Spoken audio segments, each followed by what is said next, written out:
Myanmar has been in the midst of an unresolved political development for the past several years. This has posed a major threat to Asian unity and democracy. The lack of a political solution and the continued military rules in the country have been a major source of instability in the region and a hindrance to the development of democracy. The lack of a clear path forward has made it difficult for Asian and the international community to effectively intervene and support the process of democratization in the country. The military regime in Myanmar is not only oppressive and authoritarian, but also deeply entrenched in the country's political and economic structures. This has resulted in a lack of transparency and accountability, as well as a lack of respect for basic human rights. The lack of a clear political solution has resulted in continued abuses of power and a lack of respect for the rules of law. This has had a major negative impact on the human rights of the people of Myanmar and has undermined the development of democracy in the country. ASEAN is a regional intergovernmental organization that promotes economic and political cooperation among its member states. It has been a major force for promoting democracy and human rights in the region. However, the lack of a political solution in Myanmar has made it difficult for ASEAN to effectively intervene and support the process of democratization in the country.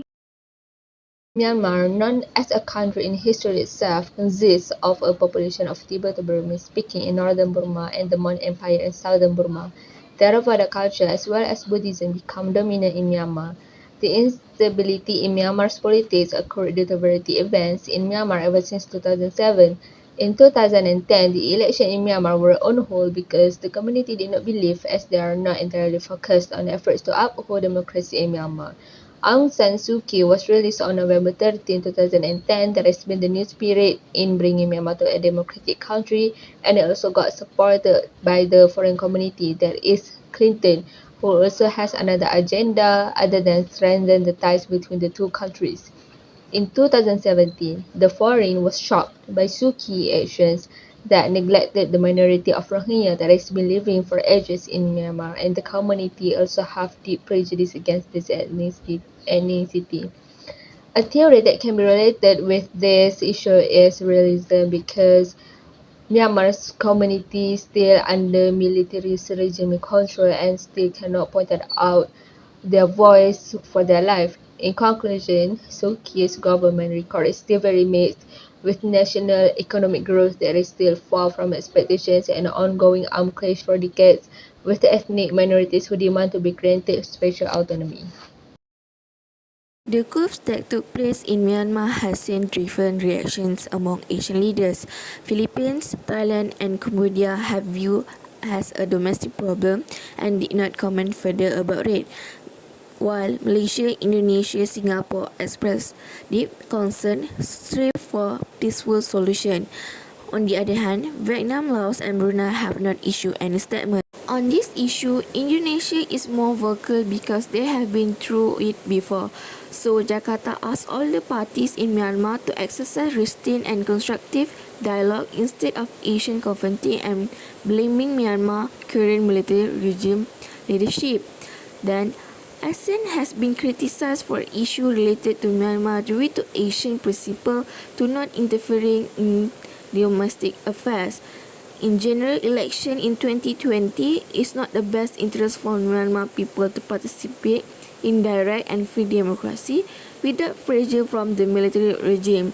There were disappointments with the civilian government of National League for Democracy (NLD). Press freedom was highlighted in connection with the arrest of journalists and activists who opposed the government, silencing critical voices against the ruling government, and the absence of protection for minority citizens from violence by the military apparatus. Secondly, NLD was criticized because tend to choose make a peace and ally with the military regime. 2020 election cannot be held in all regions in Myanmar for the reason internal security. We can see ASEAN unity are apple realism and liberalism theory.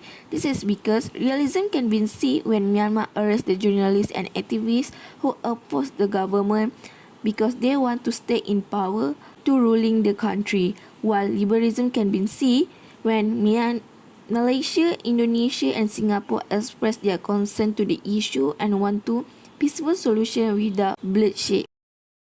Indonesia is concerned about Myanmar's current political development as it may worsen and has urged all parties in Myanmar to exercise restraint so that the situation cool down a bit.